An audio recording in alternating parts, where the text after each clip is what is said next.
the Guardians, who are the reigning AL Central champions. Another strong free agent class. Really, the Tigers seem to be the only team in this division that realized that it was free agency and realized that you're supposed to bring in guys to get you better because they're the only ones that did anything. The Guardians, they added Sean Armstrong 1 year, $5.5 million as a reliever. Colin Holderman, another reliever, 1 year, 1.5. Connor Brogdon, another reliever, 1 year, 900K. And just for John, I threw in Reese Hoskins on a minor league deal to play first base minors. I mean, I think he is going to be their day one starter. Yeah. Not Manzardo? I don't think so. I think Hoskins is going to start for this team. Hoskins will be up at some point in the season. I'm honestly surprised. I think he'll be. I think Hoskins and Manzardo will be first base DH. Like I think they're both going to be in the lineup. I mean, that's what Fangraphs is projecting, and like I agree with it. They did extend Jose Ramirez 7 years, 175, which a little light for the talent that he is. Took a bit of a discount. Does he know he's good? Like, does he know he's? I don't know if he knows he's good. I mean, no disrespect when I say this.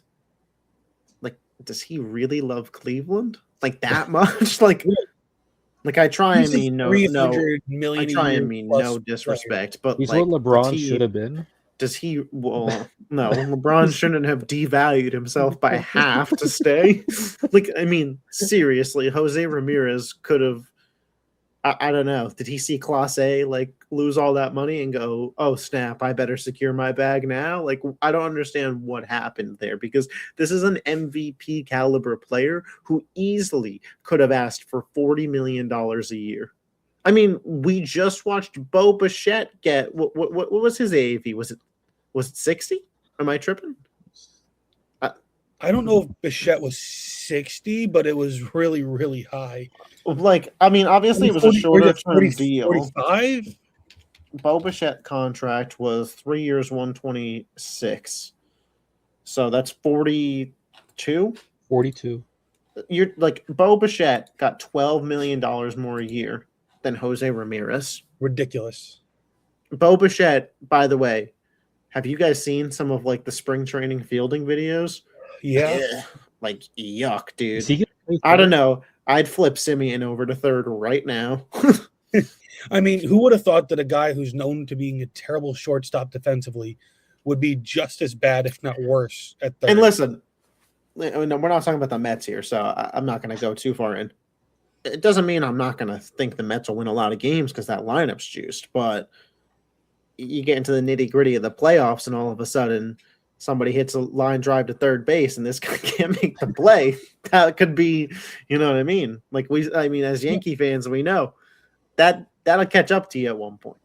Especially in the Dodgers in the playoffs. It'll catch up to you if you can't field. Austin Hedges also the catcher, 1 year, $4 million extension. They lost Sam Hentges, pitcher to San Fran. Will Brennan, an outfielder to San Fran. And then Big Christmas, Jhonkensy Noel.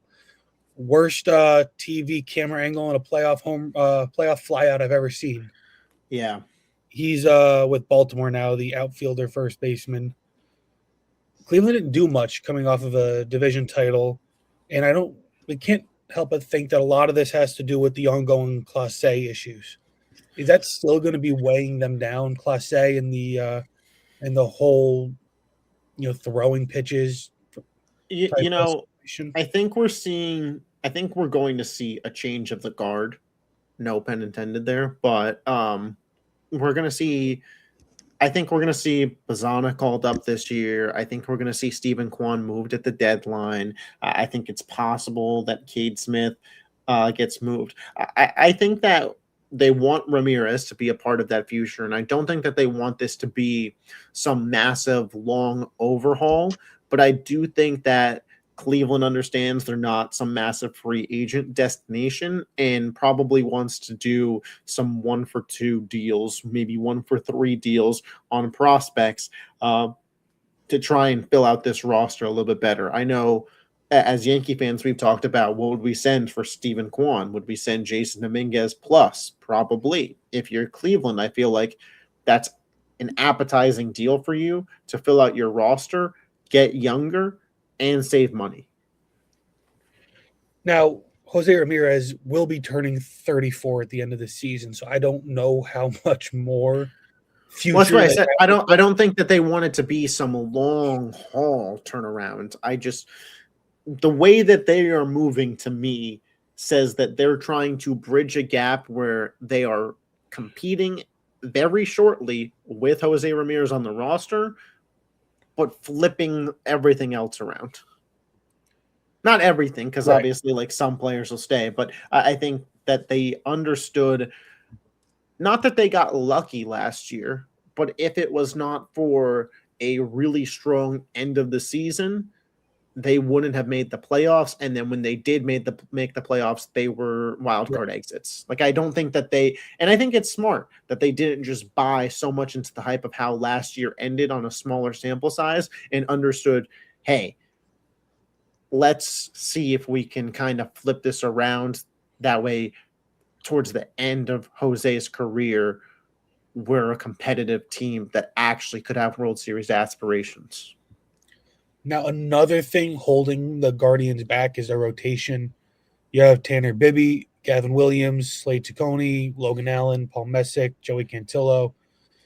Guys that are, fine. You don't You'd really love have for that the to be your world 2 beaters. through 5. You'd rather a different one in there. A Framber Valdez would have done pretty well in this rotation. I agree. Or really, maybe you could have brought Cease. in Cease is still out there. He's not still out there. He's with Toronto, but he was available. He was available.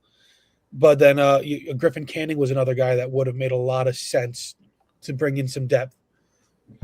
So going in with this rotation, I don't love. And it's kind of disappointing to see what they're doing. I don't know. They're like AL Brewers, though, where it's like, are we really going to bet against them? They really are. And, the Rays were the AL Brewers for a while in that sense, too. Like, how do you really discount them when they have a bunch of nobodies? Like, this team was just in an ALCS 2 years ago.